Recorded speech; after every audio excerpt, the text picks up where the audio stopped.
계절의 한가운데를 지나고 있습니다. 일정하지 않았던 날씨가 제자리를 찾은 듯, 그리고 사람들도 적응한 듯 가을답다는 생각이 듭니다. 특히 지난달도 이번 달도 늘 같은 시간에 운동 삼아 걷기 시작하는데요. 돌아오는 때는 깊어진 가을이라 이미 어두워졌기에 산길 옆 무성하게 감추어진 잡목들 사이를 지나오기가 조금은 주춤하게 됩니다. 깊어가는 가을, 엿새 동안 여러분의 삶은 평안하셨는지요? 오늘도 권면의 말씀을 들어보겠습니다. 비록 청년들을 향한 소리이지만 지금도 역시 어른들이 배워야 하는 태도이고 기독교 신앙이 무엇인지를 근본부터 알려주는 말씀입니다. 인생의 성공은 세상에서 작은 일이라고 칭하는 것들을 신실히 주의하여 실천하는 데 있다. 조그마한 자선의 행위, 조그마한 극기의 활동, 사람에게 도움이 되는 간단한 말, 조그마한 죄를 경계하여 감시하는 것, 이것이 곧 그리스도교 신앙이다. 날마다 받는 축복을 감사한 마음으로 인정하는 것, 날마다의 기회를 지혜 있게 이용하는 것, 위탁된 달란트를 부지런히 개발시키는 것, 이것이 곧 주께서 요구하시는 것들이다. 이번 주에 침례 요한에 대한 이야기가 마지막으로 이어지게 되는데요. 지금 보시는 곳이 침례 요한의 순교지입니다. 요르단 땅 사해 중부에 위치한 마케루스라고 하는 요새인데요. 본문에서 침례 요한의 삶에 대해서 확인해 보도록 하겠습니다. 이번 주 제6과의 제목은 예수에 대한 더 많은 증언들입니다. 제6과의 제목은 1과부터 다루던 내용의 마지막 부분으로서 더 많은 증언들을 덧붙여 보겠다고 제안하고 있습니다. 즉 5과까지 다루지 못한 자료들을 모아서 마지막으로 한 번 더 공부하면서 증언들을 살펴보겠다고 하는 제안입니다. 과연 제6과는 어떤 면에서 예수님에 대한 증언이 실려지게 되는지 본문에서 살펴보겠습니다. 그러하기 전에 제4기 교과의 절반에 이르렀기 때문에 교과 전체의 흐름과 앞으로의 공부할 내용이 어떤 주제들로 이끌리는지 확인하도록 하겠습니다. 성경을 공부할 때는 이렇듯 전체 흐름 속에서 어느 위치에 이르렀는지 살펴보는 일이 필수적이기도 합니다. 우리가 이제까지 공부했던 교과들의 제목입니다. 길을 보여주는 표적들에서부터 시작해서 오늘의 더 많은 증언들까지 이어지는데요. 각 과의 제목들 마지막 부분을 살펴보겠습니다. 1과 표적들, 2과 증거들, 3과 서론, 4과 증인들, 5과 증언, 제6과 증언들. 1과서부터 6과까지 나오는 교과 제목의 마지막 부분들을 모아보면 표적, 증거, 증인, 증언 이런 단어들이 보입니다. 결국 우리가 이번 주까지 공부하는 것들은 예수님은 메시아이시다. 예수님은 그리스도이다. 예수님은 하나님이셨다. 라고 하는 것들에 대한 증거들, 그리고 그 표적들, 그리고 그것을 고백하는 사람들, 그 사람들의 증언에 대해서 이야기를 들어온 것입니다. 그런데 이 표적과 증거와 증인과 증언이 제시하는 바가 있습니다. 말씀드렸듯이 예수님, 그분은 오실 자였다. 메시아이시다. 라고 하는 것들에 대한 증언입니다. 이 증언이 전반부의 내용이라면 후반부에는 또 다른 내용이 전개되는데요. 살펴보겠습니다. 제7과 복되도다, 8과 구약 예언의 성취, 그리고 생명의 근원, 길이요 진리요 생명이니, 아버지와 아들과 성령, 그리고 영광의 때 십자가, 그리고 끝맺은 말, 이렇게 정리가 되는데요. 후반부의 내용들을 미리 살펴보면 예수님, 그분은 메시아이시다. 하나님이시다. 그것을 선포하는 것으로 이야기가 됩니다. 증언이 있고 난 다음에 그것을 실제로 보여주시기 때문에 그분은 그렇다. 그러한 선포가 후반부에 뒤따르게 됩니다. 여전히 흥미롭고 관심을 가져야 하는 주제들이 앞으로 나오게 됩니다. 우리의 공부가 조금 더 깊어지고 우리 내면을 더욱더 견고하게 만드는 공부들이 되기를 기대해 봅니다. 이번 주 교과의 매일의 제목들입니다. 일요일 영혼의 겸비, 침례 요한이 다시 증언하다.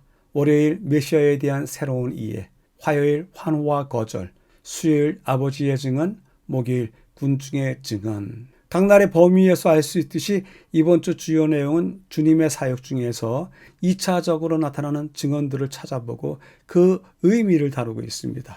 그래서 이전 이야기에 있었던 침례 요한에 대한 이야기가 나오고 또 5천 명을 먹이시던 이야기도 나오고 여러 이야기들이 함께 섞여져 있습니다. 본문의 5날을 재구성하여서 분류해 보도록 하겠습니다. 일요일과 월요일, 화요일은 함께 묶어서 예수님 사역의 이면에 감추어져 있던 증언들을 드러내는 것을 다루고 있고요. 수요일과 목요일은 아버지 하나님 그리고 군중들이 그 사건 중간중간에 어떤 증언들을 하고 있는지를 보여주고 있습니다. 이번 주 교과의 기억절입니다. 내가 땅에서 들리면 모든 사람을 내게로 이끌겠노라 하십니다. 매우 짧으면서도 강력한데요. 이 짧은 성경 구절에 가정법과 미래형을 같이 썼습니다. 들리면 이 가정법입니다. 뭐뭐 하면. 그리고 이끌겠노라 하면서 미래형을 썼습니다. 십자가로 높이 들릴 것이며 모든 사람을 이끌 것이라고 하는 예고와 더불어 예수님의 사명의 절정에 대한 표현이기도 합니다. 기억절 말씀을 간략하게 줄여보겠습니다. 내가 땅에서 들리면 모든 사람을 내게 이끌겠노라. 기억절 전체를 다시 한번 적어봤습니다. 전체 배경을 확인하도록 하겠습니다. 예수에 대한 더 많은 증언들, 이적과 표적을 통해 그리고 논쟁, 몇몇 사람들 이런 단어들이 보이는데요. 전체 배경에서 이야기하는 것은 이적과 표적 속에 많은 증거들이 있었다. 그리고 그 증거들을 보고서 사람들이 몇몇 반응을 보였더라. 그 반응들에 대한 이야기를 이번 주에 살펴보자라고 소개하고 있습니다. 본문을 확인해 보도록 하겠습니다. 예수님께서는 자신이 누구인지, 누가 보내셨는지, 어디에서 오셨는지와 같은 놀라운 일을 단순히 말씀으로만 알려주신 것이 아닙니다.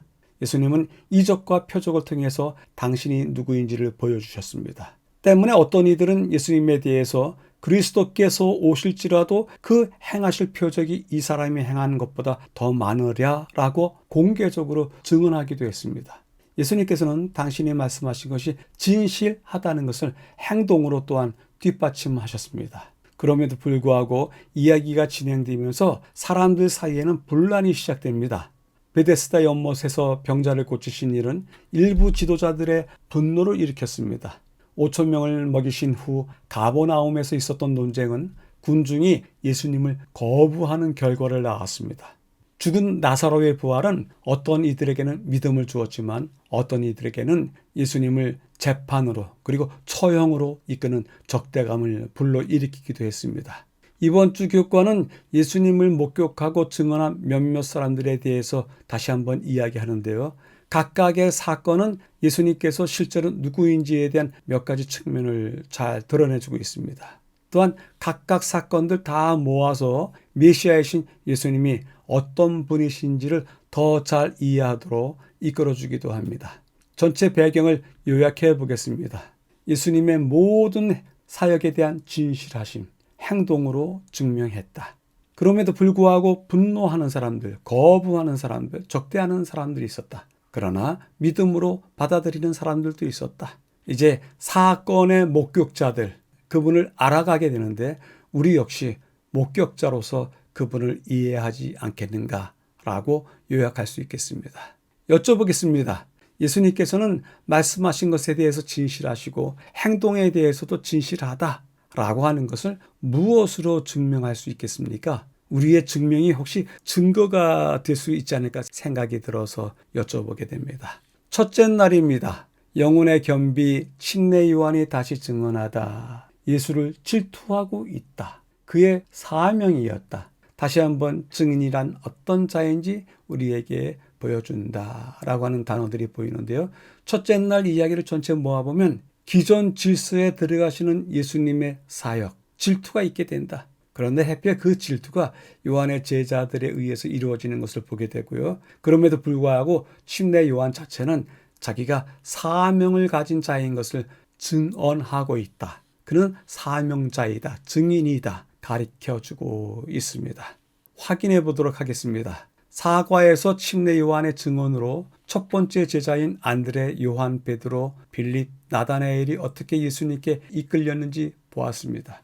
침례 요한이 증언을 마쳤기에 이제는 무대에서 사라질 것이라고 생각할 수 있지만 그는 요한복음 몇몇 곳에 다시 등장합니다. 그래서 요한복음 3장을 읽어보라고 하는데요. 3장 선생님이 증거하시던 자가 침례를 주매 사람이 다 그에게로 가더이다. 나는 그리스도가 아니요 그의 앞에 보내심을 받은 자라고 한 것을 증거할 자는 너희니라. 그는 흥하여야 하겠고 나는 쇠하여야 하리라. 아들을 믿는 자는 영생이 있고 아들을 순종치 아니하는 자는 영생을 보지 못하고 도리어 하나님의 진노가 그 위에 머물러 있느니라. 침례 요한의 제자와 한 유대인 사이에 침례의 효력에 대한 질문으로 추정되는 정결 예식에 관한 논쟁이 일어났습니다.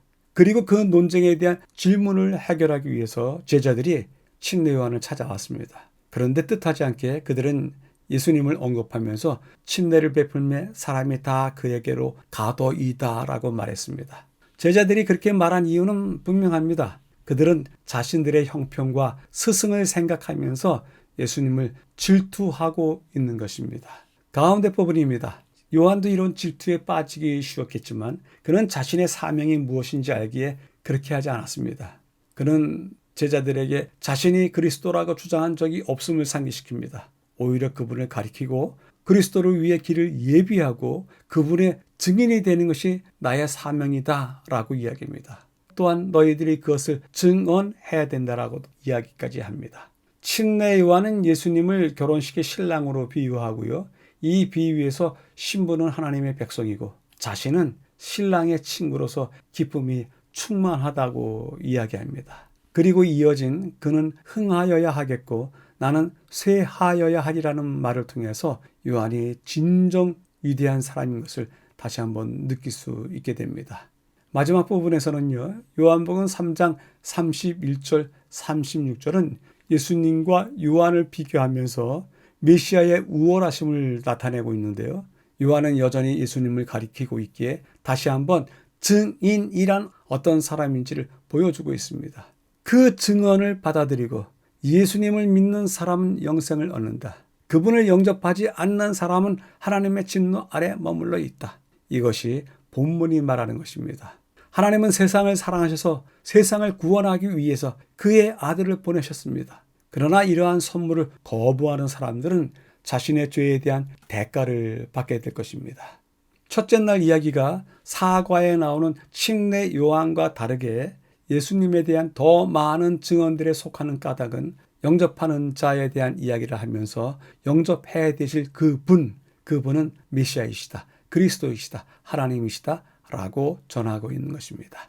교훈의 말씀입니다. 침례 요한은 구주에게서 선지자 중 가장 크다는 말을 들었다. 그러나 하나님께 속한 그의 말과 십자가의 종들이라고 공언하는 많은 사람들의 말은 얼마나 대조적인가. 침례 요한이 그리스도이냐는 질문을 받았을 때 그는 자기 자신을 주님의 신들매 풀기도 감당치 못할 자라고 주장한다. 제자들이 사람들의 주의가 새 선생에게로 향한다고 불평할 때 요한은 그들에게 자신이 다만 약속하신 분의 선구자에 불과한 것으로 주장해 온 사실을 상기시켰다. 침례 요한의 위대함을 다시 한번 읽게 됩니다. 첫째 날을 요약해 보겠습니다. 요한의 제자들 비교하면서 질투하고 있다. 그러나 침례 요한을 바라보면서 우리는 진정한 위대함을 보게 된다. 자신은 쇠하고 자기 뒤에 오는 예수님은 흥하여야 할 것이라고 고백한다. 세상 모든 사람들이 영접해야 된다고 하면 그분이 하나님이시지 않겠는가, 메시아이지 않겠는가 줄이고 있습니다. 여쭤봅니다. 우리는 우리 스스로에 대해서 나는 사라져야 되고 내 앞에 있는 그 누군가에 대해서는 그가 나타나야 한다고 말한 적이 있습니까? 아니면 말할 수 있습니까? 어려운 일이라는 것을 다시 한번 느끼면서 여쭤보게 됩니다. 둘째 날입니다. 메시아에 대한 새로운 이해, 하나님의 어린 양, 희생 제물, 성령으로 침례를 베푸는 이인 줄 뜻하지 않은 단어들이 여러 개 나오면서 메시아에 대한 새로운 이해를 가르치고 있는데요. 둘째 날 이야기하고 싶은 것은 메시아는 어린 양이시다. 희생 제물이시다. 그가 성령의 침례를 베푸실 것이다. 이런 이야기를 하고 있습니다. 본문을 확인하겠습니다. 우선 요한복음 1장을 읽도록 하겠습니다. 내가 보매 성령이 비둘기같이 하늘로서 내려와서 그의 위에 머물더라. 성령이 내려서 누구 위에든지 머무는 것을 보거든 그가 곧 성령으로 침례를 주는 이인 줄 알라. 그가 하나님의 아들이심을 증거하였노라 하니라. 성령과 연결되어 있는 일로서의 예수님의 사역, 그것이 바로 그분이 메시아라는 것, 하나님의 아들이시라는 것을 증거한다고 성경절 자체가 이야기하고 있습니다. 본문을 확인하겠습니다. 유대인들은 로마의 통치에서 그들을 구해줄 메시아를 기다렸습니다. 오랫동안 억압을 받아온 유대인들은 메시아가 로마를 무너뜨릴 뿐 아니라 그들을 위대하고 강력한 나라로 재건해 줄 것이라고 믿었습니다. 그럼에도 불구하고 침례 요한은 예수님의 속죄 희생물로서의 그분의 사역을 가리키기 위해서 그분을 하나님의 어린 양이라고 불렀습니다. 대다수의 사람들은 그 말을 잘못 이해했습니다. 어쩌면 침례 요한이 무슨 말을 하는지 전혀 몰랐을 수도 있습니다. 그러므로 사도 요한은 복음서를 통해서 메시아에 대한 그들의 이해를 바꾸길 원했습니다. 결국 그들이 예수님을 오실 왕으로서 그 왕이 또한 하실 일에 대해서 그 예언이 성취된다는 것을 알게 되기를 원했습니다. 그분은 정치적인 군사적인 지도자로서 오시는 것이 아니라 세상의 죄를 인한 희생제물로 자신을 드리러 오셨습니다. 그것이 그분이 하실 일이었고 그 일이 마치고 모든 것이 끝나면 비로소 하나님의 나라가 임할 것입니다. 이에 침례 때 침례 요한과 예수님의 만남에 대해서 침례 요한은 다음과 같이 느꼈다고 인용하고 있습니다. 예수의 침례 시 요한이 예수를 하나님의 어린 양이라고 가리켰을 때 새로운 빛이 메시아의 사업을 환히 비추었다. 요한의 마음은 그가 도수장으로 끌려가는 어린 양이라는 이사야의 말씀으로 향하고 있었다. 백성들의 기대와는 전적으로 다른 하나님의 어린 양으로서의 예수님을 가리키고 있는 것입니다. 마지막 부분에서요. 요한복음 1장 32절에서 침례 요한은 나도 그를 알지 못하였다고 말합니다. 그렇다면 그는 어떻게 예수님께서 메시아이신 것을 알게 되었을까요? 그것은 그를 보내신 주께서 사전에 그에게 말씀하셨기 때문입니다. 다음과 같은 인용문이 있습니다. 성령이 내려서 누구 위에든지 머무는 것을 보거든 그가 곧 성령으로 침례를 베푸는 이인 줄 알라 하셨기에 내가 보고 그가 하나님의 아들이심을 증언하였노라 하니라. 요한복음 1장이 이야기하고 있습니다.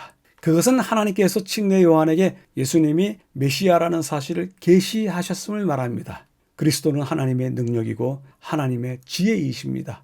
예수님이 그리스도라는 지식은 성령에 확신시켜 주시는 능력을 통해서 하나님께서 직접 주시는 것입니다. 이 주제는 요한복음에 자주 나타나는데요. 구원은 세상의 철학이나 과학, 고등학문을 통해서 알 수 있는 것이 아닙니다.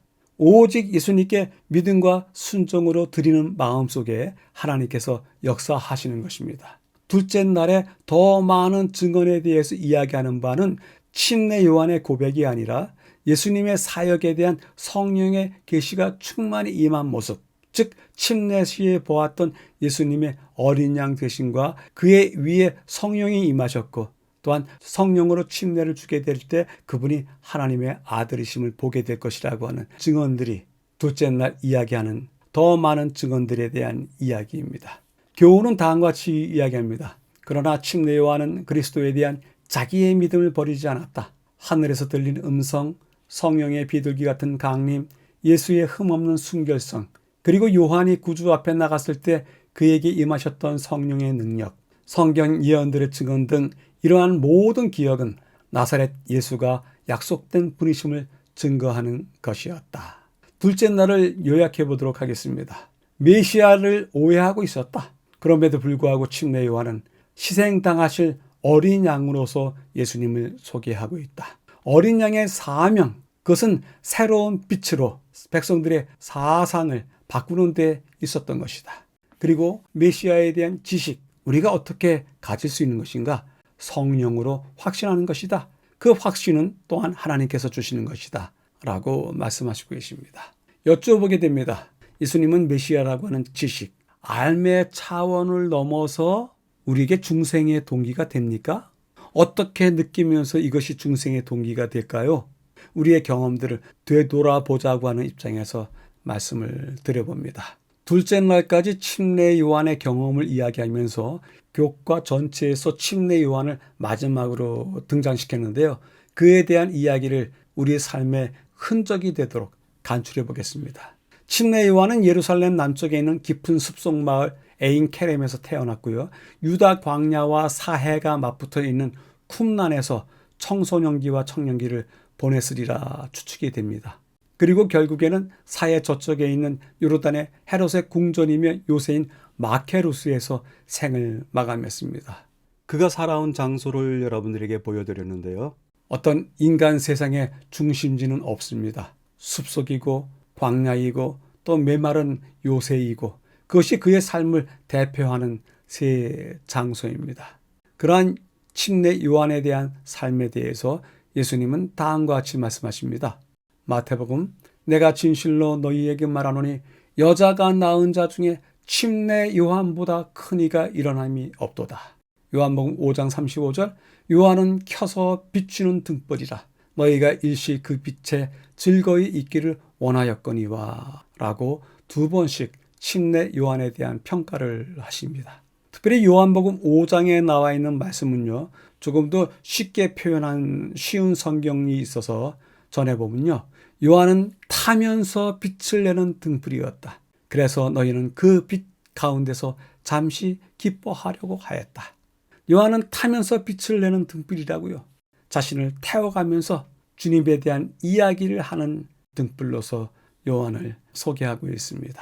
침례 요한의 마지막 순간은 마케루스라고 하는 헤롯 왕의 왕궁이고 로마의 요새에서 맞이하게 되는데요. 여러분들이 보시는 마케루스가 지금의 모습입니다. 요새는 주변 지형과 완전히 구별된 경사진 돌산이고요. 산 정상에 성벽 쌓은 난공불락의 성이 있습니다.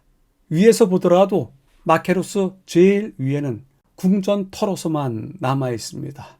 지금도 그 흔적이 남아 있는데요. 특별히 왕궁의 연회 장소와 지하 감옥이 보존되어 있습니다. 이곳에서 헤롯 안디바는 잔치를 베풀고 헤로디아의 딸 살로메가 춤춘 싹수로 요한을 참수시키게 됩니다. 침례 요한에 대한 성화들이 많이 있는데요. 이것은 침례 요한을 가리키고 있다는 것을 구별할 수 있는 한 가지 표식이 있습니다. 많은 성화들에서 침례 요한이 십자가를 들고 있고 그 십자가에 묶인 깃발에는 요한복음 1장 36절에 있는 보라 하나님의 어린 양이로다 라고 하는 성경 구절이 라틴어 에케 아구누스 데이라고 쓰여져 있습니다. 여기서 죽은 침례 요한은 어떻게 되었을까요? 침례 요한이 죽은 후에 머리는 헤로디아가 가지고 갔다고 합니다. 그리고 몸은 성벽 밖으로 던져졌다고 합니다. 그리고 이 시신을 요한의 제자들이 모셔다가 장사 지냈다고 성경 말씀이 전해주고 있는데요. 마태복음 14장에 요한의 제자들이 와서 시체를 가져다가 장사하고 가서 예수께 아뢰니라 라고 합니다. 요한의 시체를 장사 지낸 곳, 그곳이 세바스티아라고 하는 곳인데요. 지난주에 공부했던 사마리아 여인을 만났던 그 세겜에서 북서쪽으로 12km 정도 떨어져 있는 마을입니다. 인구가 3,000명 조금 넘는 시골 마을인데요. 침례 요한을 기리는 자그마한 사원인 나비 야하가 있습니다. 그리고 지금은 그 시신을 다마스커스에 있는 침례 요한을 위한 성소인 우마이야 모스크가 기념비적인 모습으로 그를 기리고 있습니다. 역사적인 입장에서 침례 요한의 삶은 매우 영향력이 크고 위대한 삶을 살았기에 그의 죽음에 따른 유물들에 대한 신화가 기독교와 이슬람 세계 곳곳에 퍼져 있습니다. 가장 많이 질문되는 것은 침례 요한의 머리는 어떻게 됐을까요? 라고 하는 것인데 침례 요한의 머리에 대해서는 많은 민족들의 신화 속에 담겨져 있습니다. 그리고 뜻하지 않게 그의 유물들 중에 하나를 터키의 수도인 이스탄불의 토카피 궁전, 박물관에서 발견하게 되는데요. 예수님에게 침례를 베풀었던 오른손이 금으로 만들어진 오른팔과 손 속에 담겨져 있다고 합니다. 그 진실은 뒤로 하더라도 침례 요한을 다시 한번 기억하는 계기가 되었습니다. 성경을 읽으면서 침례 요한의 목소리를 듣게 되는데요. 그의 광야의 소리 3개만 들어보도록 하겠습니다. 첫 번째는 광야에서 사는 자의 소리로서 귀에 남는 것이 있는데요. 독사의 자식들아 하는 소리입니다. 그는 전생에 단 한 번도 세상의 중심에 서본 적이 없습니다. 그래서 그는 세상을 외곽에서 내부를 바라보는 자로서만 살았습니다. 때문에 세상의 중심, 예루살렘을 중심에서 일어나는 일들, 그 일들에 대해서 그 어떤 편견도 없이 들여다보고 소리를 낼 수 있었습니다. 그런데 그들은 독사의 자식들이었습니다. 예루살렘에 살고 세상의 권력을 움직이고 중심에 서려고 하는 모든 자들은 독사의 자식들이었습니다. 그들은 독하고 악하고 거짓되고 부정한 자들이었습니다. 칙내 요한이 이러한 소리를 낼 수 있었던 까닭은 세상 중심이 아니라 세상 밖에서 살았기 때문입니다. 두 번째는 마태복음 3장 14절에 나오는 이야기인데요. 요한이 말려 이르되 내가 당신에게서 침례를 받아야 할 터인데 당신이 내게로 오시나이까. 요한복음 1장 20절 나는 그리스도가 아니라 라고 하는 소리인데요. 우리 시대는 이러한 말을 배우지 못했습니다. 거짓을 말하고 반칙을 저지르고 부정한 자라는 말을 듣더라도 내게로 오라, 내가 적임자라. 나는 그 일을 충분히 할 수 있다라는 말부터 먼저 시작합니다. 나는 아니다 라는 말은 어디에서도 들어볼 수 없습니다.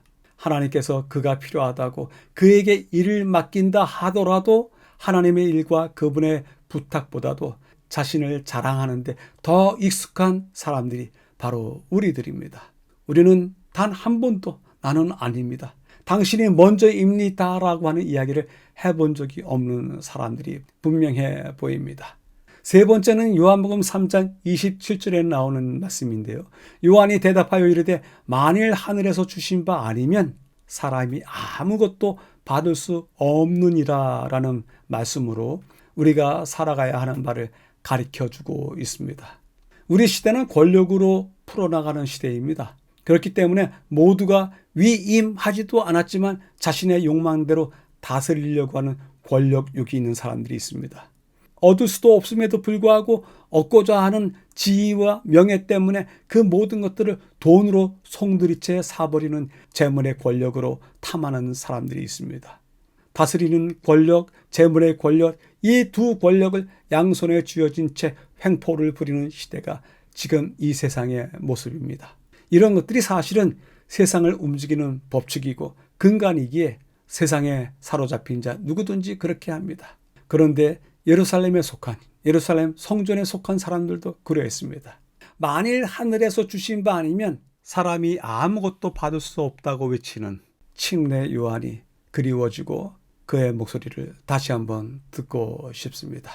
셋째 날입니다. 환호와 거절, 생명의 떡, 고안한 기대, 그리고 생명의 말씀과 같은 단어들이 보이는데요.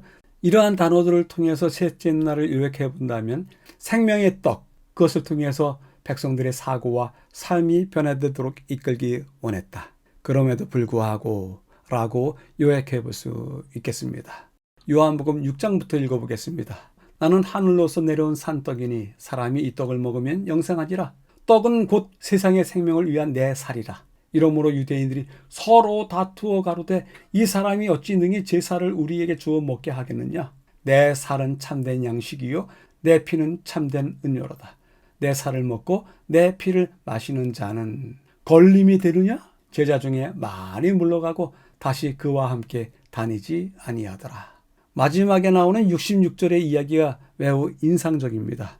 예수님의 떡에 대한 이야기 그 마지막에는 제자들이 많이 물러가고 다시는 그와 함께 더 이상 다니지 않게 되었다라고 전해주고 있습니다. 본문을 확인하도록 하겠습니다. 이 과에서는 요한복음 6장에 5천 명을 먹이시는 장면을 설명했지만 이야기의 마지막 부분에 대해서는 다루지 않았습니다. 이제 공부하겠습니다. 예수님의 기적으로 음식을 먹은 사람들은 그분을 왕으로 모실 준비가 되어 있었습니다. 떡을 먹은 후에 나중에 가버나움 회당에서 그들과 대화하실 때 나는 생명의 떡이라 말씀하시면서 기적의 영적 의미를 가르쳐 주셨습니다. 그리고 이 떡은 세상의 생명을 위해 주시는 당신의 살이라고도 더 자세히 설명해 주셨습니다. 그런데 이 말씀을 들은 군중들은 예수님께서 이 땅에 왕이 되지 않으실 것이라는 것을 눈치채기 시작했습니다. 즉 예수님은 그들의 생각이 고안한 기대와 맞지 않았습니다. 그들은 사고방식을 바꿈으로 예수님을 메시아로 인정하고 받아들일 수 있도록 삶을 변화시키기를 거절했습니다.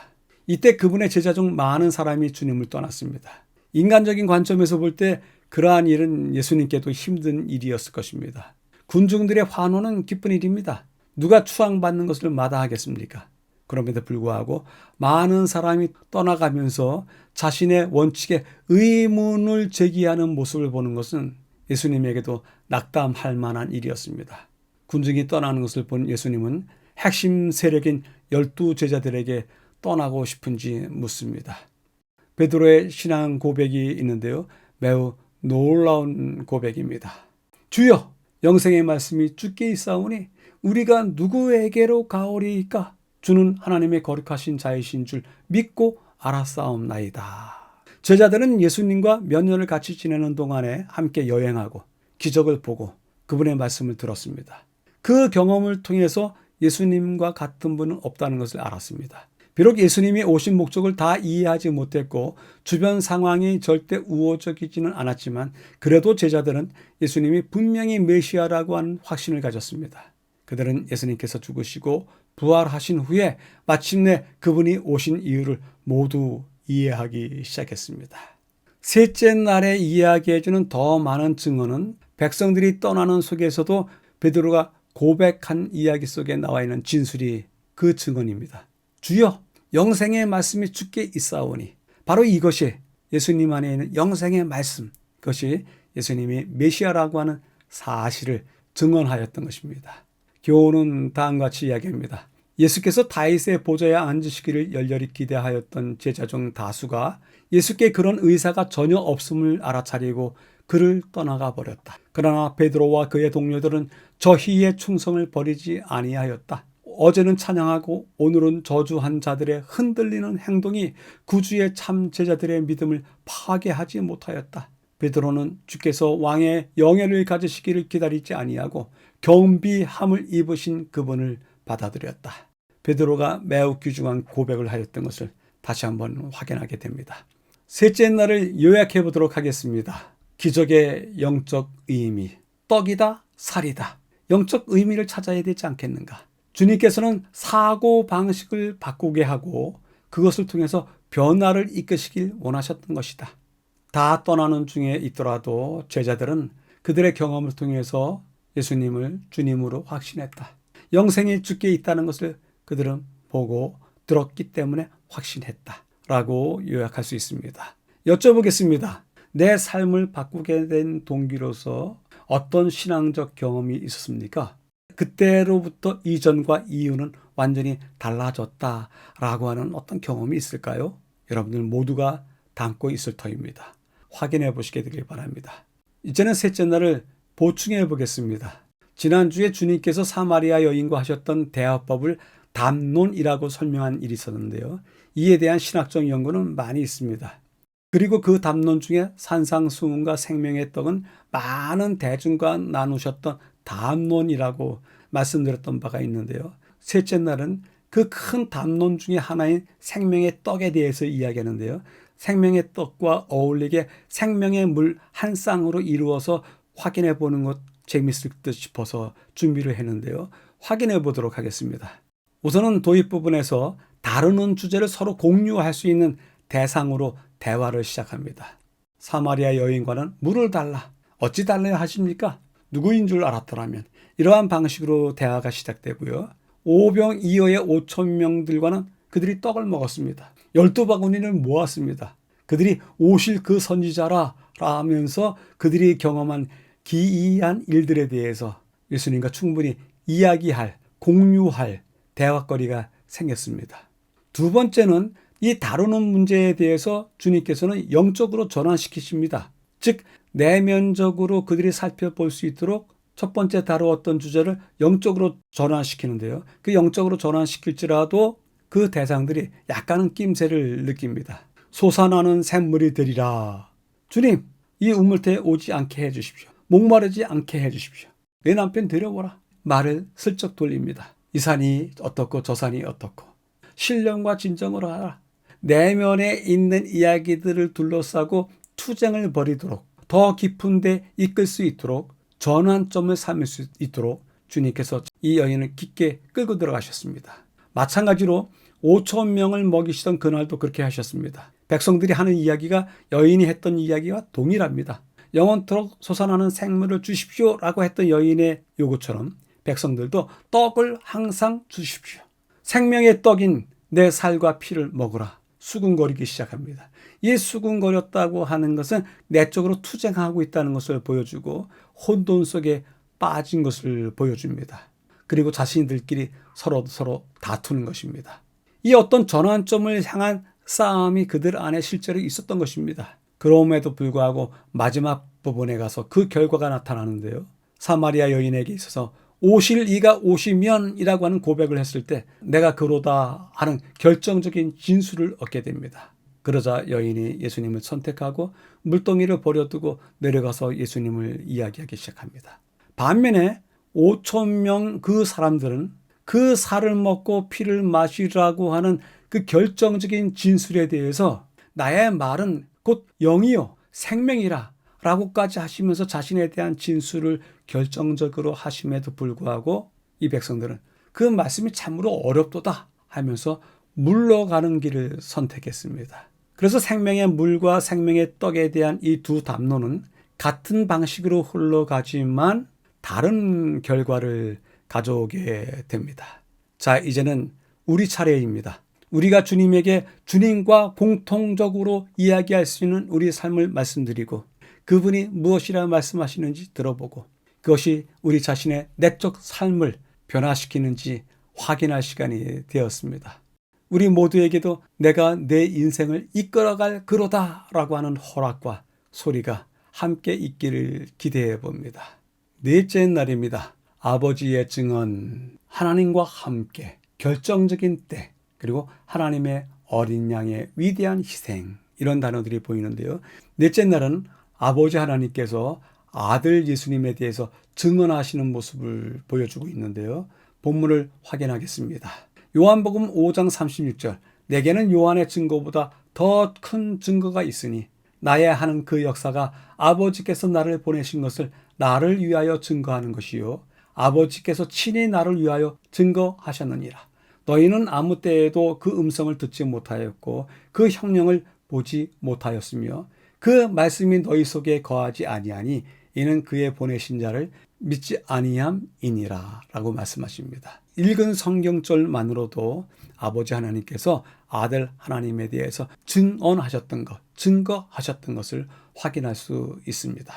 요한복음은 말씀이 하나님과 함께 계신 것, 즉 아버지 하나님과 함께 계신 것에 대해서 이야기를 시작합니다. 말씀이 육신이 되었을 때 성령은 침례를 받으신 그분 위에 머무시면서 예수님에 대해서 증거하셨는데 아버지도 예수님께서 지상 사역하시는 동안 그분에 대해서 증거하셨습니다.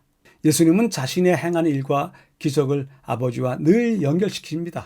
그분은 아버지께서 자신을 보내셨고 또한 자신에 대해서 증언하셨다는 것을 매우 분명하게 말씀하십니다. 두 번째 부분에서는 우리가 잘 알고 있는 사건을 통해서 시작하는데요. 하늘로서 소리가 있어 너는 내 사랑하는 아들이라 내가 너를 기뻐하노라. 성령이 형체로 비둘기같이 그의 위에 강림하시더니 예수님의 침례 때 아버지와 성령은 이 중요한 사건, 즉 예수님의 사역의 시작을 선포하기 위해서 아들과 함께 계셨습니다.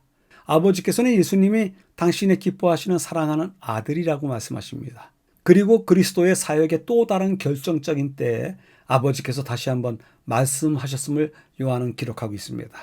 그분의 사역의 마지막 날이 가까워지면서 상황은 절정에 달하고 있었습니다. 종교 지도자들은 예수님을 막을 수 없었기에 이전 어느 때보다도 예수님을 죽이고자 원했습니다. 군중들은 예수님에게 열광했고 특히 예수님께서 나사로를 죽은 자 가운데서 살린 것을 본 사람들의 간증을 듣고 더 많은 사람들이 예수님을 따르기 시작했습니다. 심지어 유월절에 찾아온 헬라인들조차 예수님을 뵙고자 원했습니다. 마지막 부분에서는요. 중간 부분에서 이야기했던 결정적인 그때 아버지와 아들은 어떤 이야기를 주고받았는지 성경을 통해서 확인하겠습니다. 아버지여 아들의 이름을 영광스럽게 하옵소서 하니 이에 하늘에서 소리가 나서 가로되 내가 이미 영광스럽게 하였고 또다시 영광스럽게 하리라 하신대. 이미 살펴본 것처럼 예수님의 영광의 시간은 십자가에 있습니다. 따라서 예수님을 향한 아버지의 증언은 세상의 죄를 지고 가는 하나님의 어린 양의 위대한 희생을 가리키고 있습니다. 그것은 그분의 지상사역의 정점입니다. 우리를 대신하신 그분의 죽음은 우리의 모든 죄에 대한 완전한 값을 지불했으며 그분 안에서 믿음을 통해서 우리는 죄의 형벌에서 완전히 해방되었습니다. 넷째 날에 이야기되는 더 많은 증언은 예수님의 사역과 함께 더불어 진행되는 아버지 하나님의 증언, 그것으로 인해서 그분이 메시아이신 것, 하나님이신 것 나타낸다고 제안하고 있습니다. 교훈은 다음과 같이 이야기합니다. 이제 다시 하나님께서는 당신의 아들의 사명에 대하여 당신의 인을 치셨다. 하나님께서는 이스라엘이 거절한 그분을 인정하셨다. 예수께서는 이 소리가 난 것은 나를 위한 것이 아니요 너희를 위한 것이라고 말씀하셨다. 이것은 그분께서 메시아가 되신다는 더할 나위 없는 증거였고 예수님의 말씀은 진리요 그분은 하나님의 아들이라는 사실에 대해서 아버지께서 주신 표징이었다. 넷째 날을 요약해 보도록 하겠습니다. 창조 사역에 함께 하신 하나님이 그분에 대해서 증언도 하신다. 침례 때 하나님께서 당신의 사랑하는 아들을 부르시고 계신다. 지상 사역의 정점인 십자가 영광으로 지켜보시고 계시고 또 영광 속에 성취될 것이다 라고 요약하고 있습니다. 여쭤보게 됩니다. 교회에서 많은 일들을 하고 많은 행사와 프로그램들을 진행시키고 있는데 그 속에 예수님은 메시아다라고 하는 이야기가 들어있는지 여쭤보게 됩니다. 다섯째 날입니다. 군중의 증언, 자신에 대해 그리고 예언한 선지자 니고데모. 다섯째 날은 자신에 대한 증언을 하고 있는데 그것에 대해서 군중의 상반된 반응이 있었다. 성경 구절로 시작해 보겠습니다. 요한복음 7장. 명절 끝날 곧 큰 날에 예수께서 서서 외쳐가로되 누구든지 목마르거든 내게로 와서 마시라. 나를 믿는 자는 성경의 이름과 같이 그 배에서 생수의 강이 흘러나오리라. 사도 요한은 예수님께서 자신에 대해서 자신이 누구이며 무엇을 하러 오셨는지에 대해서 담대하게 말씀하신 것이 여러 번 있다고 기록했습니다.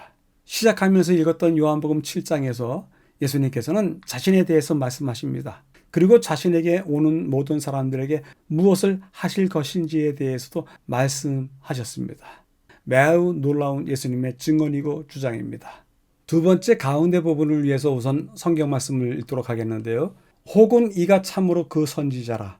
혹은 그리스도라. 어떤 이들은 그리스도가 어찌 갈릴리에서 나오겠느냐. 그리스도는 다윗의 씨로 또 다윗의 살던 촌 베들레헴에서 나오리라 하지 아니하였느냐. 예수를 인하여 무리 중에서 쟁론이 되니 전에 예수께 왔던 니고데모가 우리 율법은 사람의 말을 듣고 그 행한 것을 알기 전에 판결하느냐? 너도 갈릴리에서 왔느냐? 상고하여 보라. 갈릴리에서 선지자가 나지 못하느니라 하였더라. 읽었던 성경 말씀을 통해서 우리는 군중 속에서 여러 반응들을 살피게 되는데요. 어떤 이들은 그분이 오래전에 모세가 예언한 선지자라고 말하기도 하고 어떤 이들은 예수가 그리스도라고 생각했습니다. 반면에 이 말씀을 듣고서 반박해서 메시아는 갈릴리에서 오시는 것이 아니라 베들레헴에서 태어나고 다윗의 혈통이어야 한다고 주장하는 사람들도 있었습니다. 많은 사람이 이 사실을 알지 못하는 듯 했습니다. 바로 예수님께서 그런 배경을 가지고 계셨기 때문입니다. 예수님을 체포하려던 성전 경비대도 예수님의 위엄과 그분의 권세 있는 말씀 때문에 주저했습니다. 바리새인들은 다른 질문으로 경비대를 다그쳤습니다. 관원들이나 바리새인들 중에 그를 믿은 사람이 누가 있느냐라고 물었습니다. 바리새인들의 이 질문에 요한은 예수님을 만난 후 바리새인들의 계략으로부터 예수님을 보호하려고 했던 니고데모를 다시 등장시킵니다. 니고데모가 이야기를 합니다. 우리 율법은 사람의 말을 듣고 그 행한 것을 알기 전에 심판하느냐? 묻고 있습니다. 실제 유대인들 사이에서는 누구인가를 심판하기 위해서라면 그를 위한 증인들 서너를 데려다 놓고 재판을 합니다. 니고데모는 예수님을 메시아로 받아들였습니까? 이 구절이 그 사실을 분명하게 증명하지는 않지만 니고데모의 행동과 예수님이 돌아가신 후 그가 한 일을 통해서 니고데모가 예수님을 믿게 되었다라고 하는 신뢰할 만한 증거들을 제공하고 있습니다. 바리새인들의 질문에 대한 니고데모의 대답은 결국 존귀한 바리새인 중 한 사람이 예수님을 믿었다는 것을 보여주고 있습니다. 다섯째 날 이야기하는 바 이름 없는 군중들과 성전 경비대원들 그리고 니고데모의 항변을 통해서 예수님께서 메시아이심을 다시 한번 증언하고 있습니다. 교훈은 다음과 같이 이야기합니다. 자신을 죽이려는 자들을 위한 그리스도의 기도와 강도의 간청에 대한 대답이 학식 많은 의원의 마음을 움직였다. 그는 고민 중에 계신 구주를 바라보았고 정복자의 말처럼 다 이루었다라는 마지막 부르짖음을 들었다. 그는 다시 흔들리는 땅과 어두워진 하늘과 찢어진 휘장과 터진 바위들을 바라보았다. 그리하여 그의 믿음은 영원히 굳게 세워졌다. 제자들의 희망을 무너뜨린 그 사건이 요셉과 니고데모에게는 예수님의 신성을 확신시켜 주었다. 요약해 보겠습니다. 목마른 자들은 누구든지 오라. 배척자들이 그들의 주장을 폈지만 그 주장이 오히려 그분을 가리키고 있다. 존귀한 지도자 니고데모 그리고 아리마대 부자 요셉 그들이 예수님에 대한 변호자로서 나서서 증언하고 있다라고 요약해 볼 수 있습니다. 여쭤봅니다. 나는 예수님을 누구라고 부르는가? 혹 선지자라, 혹 메시아라, 아니면 혹 선생이라 그 중에 어떤 모습으로 예수님을 부르고 있는지요? 또 특별한 모습으로 정해서 부를 수 있는 어떤 명칭이 있는지요? 여쭤보게 됩니다. 더 깊은 연구를 위해서입니다. 첫 번째입니다. 이스라엘 교사들은 형식주의의 노예였다. 바리새인들과 사두개인들은 항상 다투었다. 예수를 떠난다는 것은 율례와 규례를 고집하는 자들과 자신의 영화를 구하는 야심이 가득한 자들에게로 가는 것이었다. 제자들은 그리스도를 받아들인 후에 그들이 그 이전에 살았던 모든 생애보다 더욱 큰 평화와 기쁨을 발견하였다. 그런 그들이 죄인들의 친구 되시는 예수님을 조롱하고 핍박하는 자들에게 어떻게 돌아갈 수 있겠는가? 두 번째 부분입니다.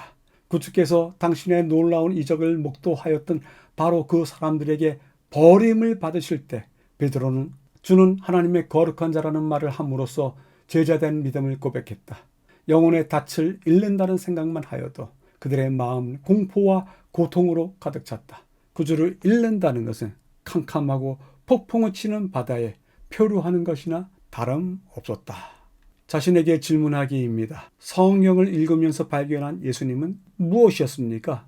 예수님은 어떤 분이십니까? 그리고 나에게는 어떠한 의미로 다가서고 있습니까? 우리 자신의 대답을 우리 스스로가 들어보시게 되길 바랍니다.